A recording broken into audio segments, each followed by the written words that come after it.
Hi, I'm Emma from Choose to Grow, and I'm here to introduce my new podcast, Pivot Leadership. I sat down with Nick to ask me a few questions about what you can expect. I hope you enjoy it. So, hi Emma, how's it going? You okay? Yeah, I'm good, thanks. Good. Thank you for asking me to introduce this, or interview you for your own podcast. A bit funny. So first question, nice and easy. Just tell us all a little bit about yourself. Okay, so I'm Emma Chandler. I'm the Director of Learning at Choose to Grow, and I'm a leadership coach.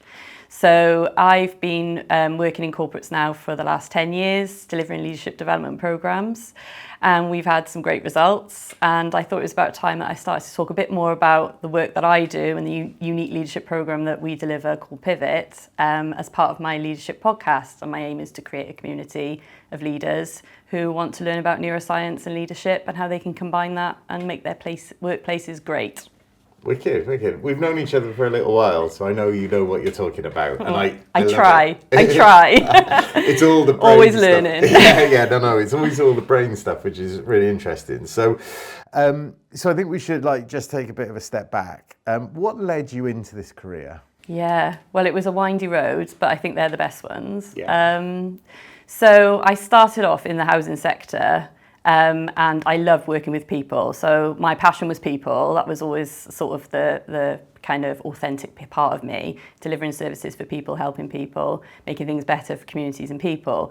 And it's interesting then how that kind of spirals. So as my career progressed into leadership, I then started to like leadership development and helping people with the growth in the growth space there, coaching people in my teams to develop and reach their goals, improving services. So that was sort of how I ended up in the leadership space. And then I had an amazing experience on a leadership development program myself and thought, I want to be part of that. I want to be part of that creation and helping organisations thrive and helping leaders to really meet their ambitions and goals. So I stepped out, took a bit of a punt, stepped out, followed my passion. I've always been very authentic. So if I feel like I see a direction for me, I just follow it. I'm quite brave in that way.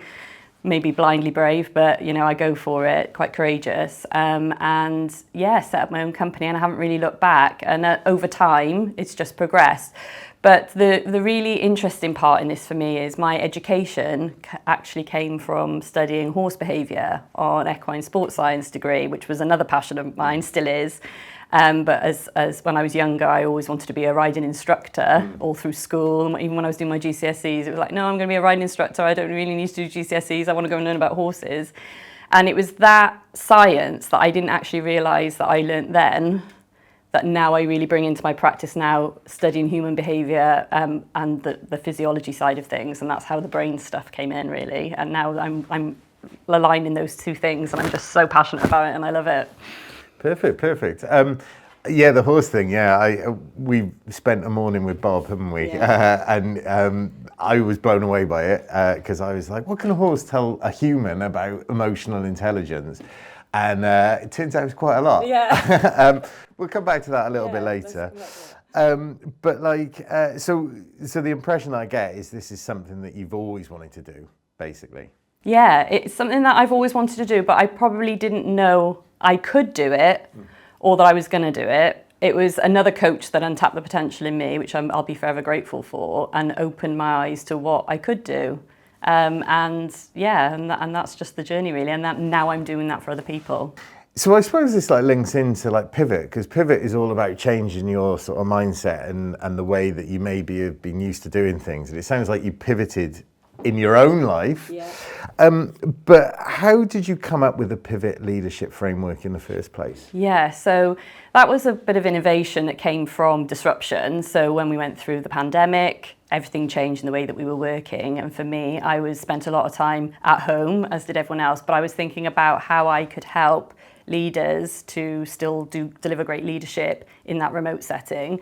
And the principles were coming through really strong in all the previous work that I'd done. So I'd been delivering a lot of other people's work, so other psychologists' work, but in my own style and making reference to their work. And I thought this was a great time, as an entrepreneur would, to think about creating my own work, still hanging on to some of the great stuff that's been done in the past, but bringing some new practice in. So I set about kind of working on that through that period. And the Pivot Leadership Programme was born, and it was first of all through the premise of getting everyone back to work and how we keep people engaged and get that inclusion up again, working in a new way. And looking after the brain health, because we all went through quite a savage mental health crisis through that process, didn't we? So there was a lot to think about in terms of managing how the brain worked then.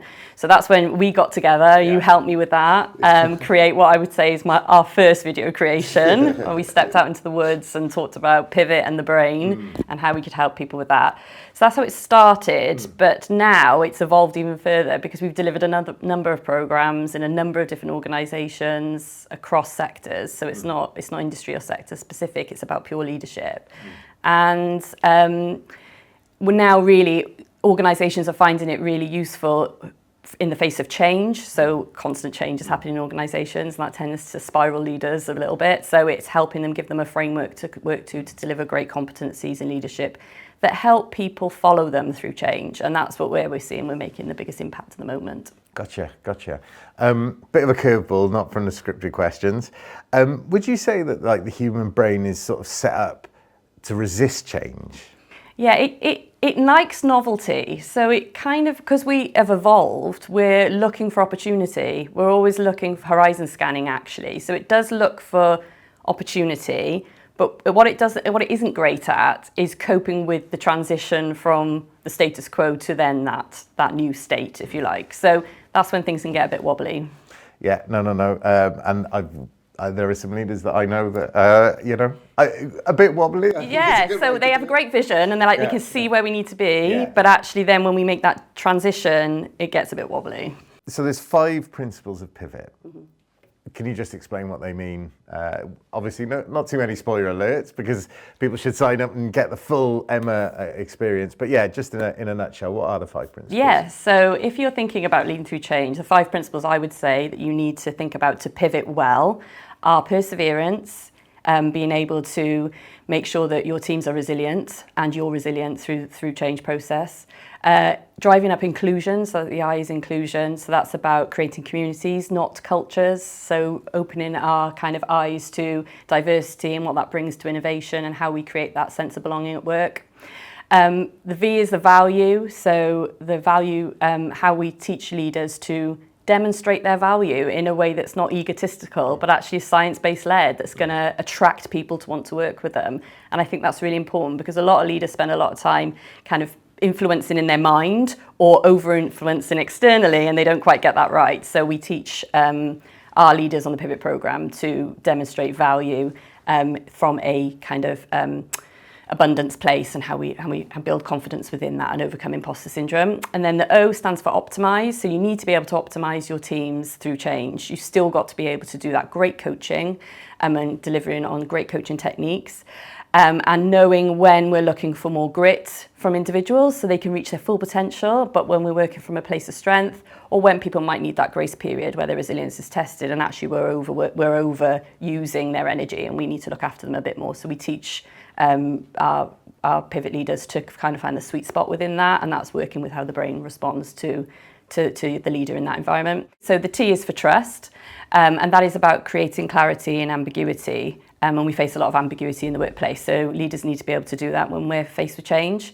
And we teach leaders to have good authenticity through their leadership, lots of empathy and good logic in their communication. And when we do that we know that we have this kind of higher state of leadership and we can build trust. Also, we teach our leaders how to rebuild trust. And that's super important because on a lot of programs, you just learn how to build the trust. But actually, that's not realistic. We often lose trust and we make mistakes as leaders, as we're all humans. So we teach on the program how to rebuild trust with that too. Oh, wicked. I love the community, not a culture thing, because I think that's so important that any team that I've worked in and the most successful ones have always felt a bit more like a collaboration rather than one person's vision that everybody's following. So I love that. I think what's always endeared me about you and the Pivot Programme is that it's based in science and it's based in fact. Now, why is that so important in leadership training? I feel that there was a piece missing when I came into leadership development. We've got great philosophy, great concepts, great psychology that we can lean on. There's lots of assessment tools we could lean on. But what I was finding is that was producing leadership that was very kind of uniformed and not this authentic whole person that was coming to work. So for me, I felt there was a lot of basic science that was just being ignored about human connection, and particularly around the mental health crisis at work, how we're not actually just using the brain as it's set up to be used. So we are creating the problem, if you like, through our environmental and our leadership factors. And for me, it's super, super important that we get back to the basics around the human science and the relationship building. And that's kind of that was my experience from my education about how you build that relationship, person to animal, which I did with the equines, but then also person to person in the corporate world. And I just felt that was missing. So it's kind of the sprinkling on the top, and the science makes it happen really in the most natural way, right? Yeah. Okay, that sounds really, really cool. I do love a bit of science. The other thing that I think people always need is a little bit of, evidence and case study and stuff. So what are some of the outcomes that you've found from doing the Pivot program? What changes have you seen in leadership styles? So what we know is that 93% of our learners are telling us that our sessions are excellent, and that's the learning experience that they go through when they work with us. And we also know that 85% are telling us that they think that the program overall was excellent. So that's pretty neat in terms of experience. And then we know that 75% of our leaders are reporting that they feel that they are more competent in leading change. So we're starting to see some really good traction there in terms of the impact that what that can mean to organisational goals and how people are feeling at work, and how leaders are actually getting to meet the strategic goals that they need to meet in a way that is bringing their people with them. Confidence is an interesting one, and resilience. They're both states, but what we're seeing is feedback that we've seen some state shifts in that, and we've also been on award wins as a result of that. So we've had that validated that people who have been on the programme have shifted their state anything from 35% in resilience and confidence up to the 80s%. So that's pretty neat. And for me, as a legacy, if that's just enough that we've done for leaders and their teams in the workplace at the moment with the way that we're all working, I think that's pretty neat. But we've seen some other great stuff too. So it isn't just about what happens in the classroom. So I've seen some of our learners have hit the TED Talk stage as a result of being on the programme. And I wouldn't say it's only that, but because of the resilience and confidence that they've built in the classroom and the skills and then the knowledge and the wisdom, they've been able to go and take that forward and share that in a way with their own audiences and communities. And that's super impactful. And that's been brilliant to watch as part of the journey. And I would never have expected that to happen. The things that have happened, we've seen females going into male-dominated roles as a result by breaking down the bias from our inclusion and creating that community. So that's been pretty neat. And we've had lots of great impact we've got a Pivot Leadership Scorecard. So you can see the results on there on how people are shifting. Usually they're pretty good in one or two of the principles when they come on the programme, but by the end of the programme that they've managed to shoot their scores up in the other areas too, which is giving people a more all-rounded approach to leadership in their workspace, which is really cool.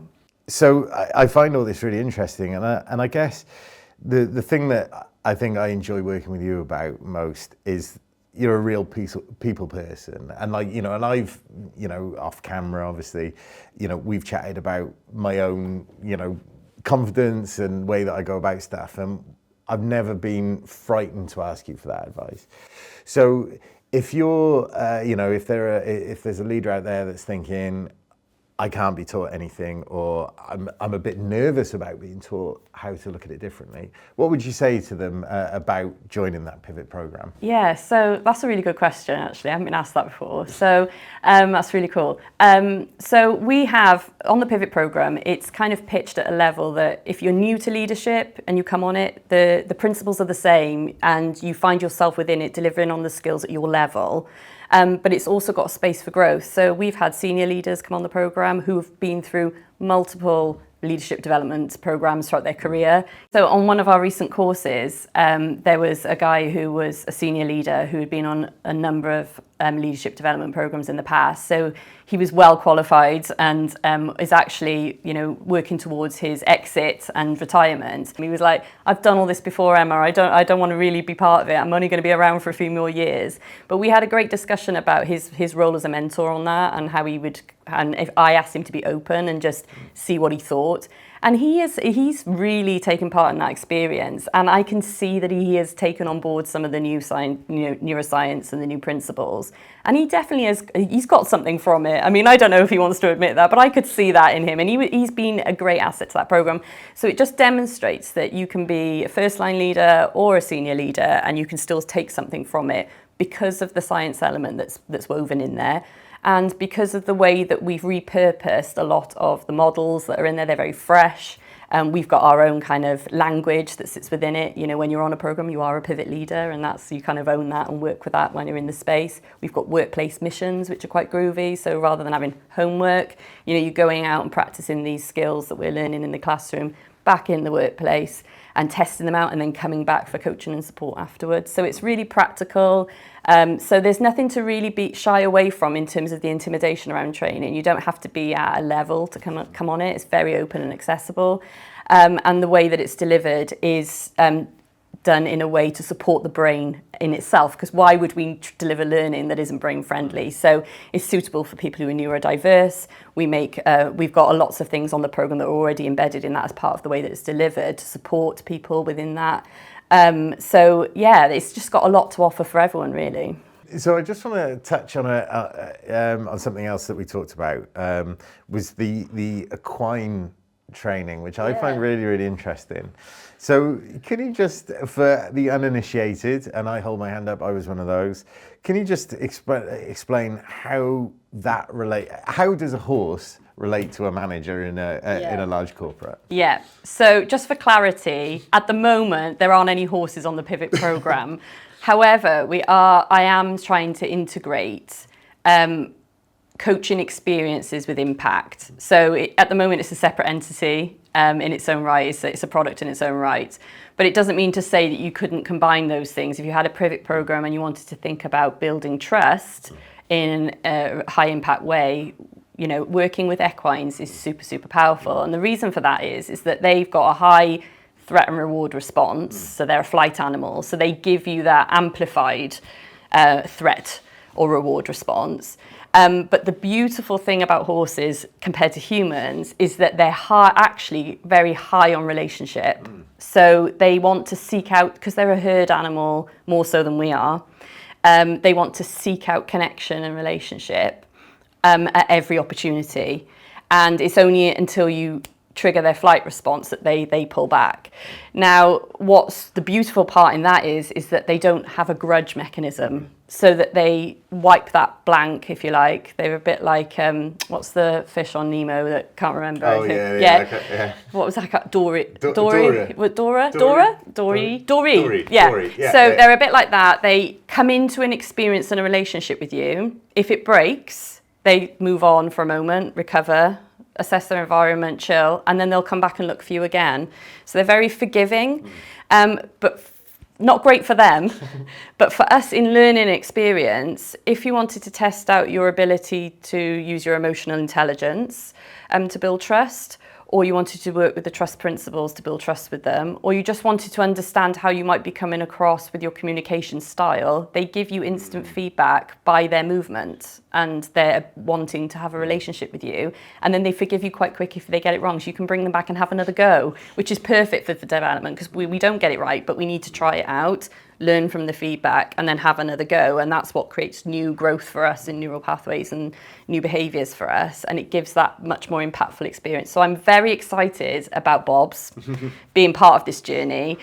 He isn't a Pivot Bob's yet, but he is definitely up for one-to-one coaching as a result. And that's how you got to meet him. Well, this is it. It's a bit of a background. You asked me to come and photograph you and Bob's together.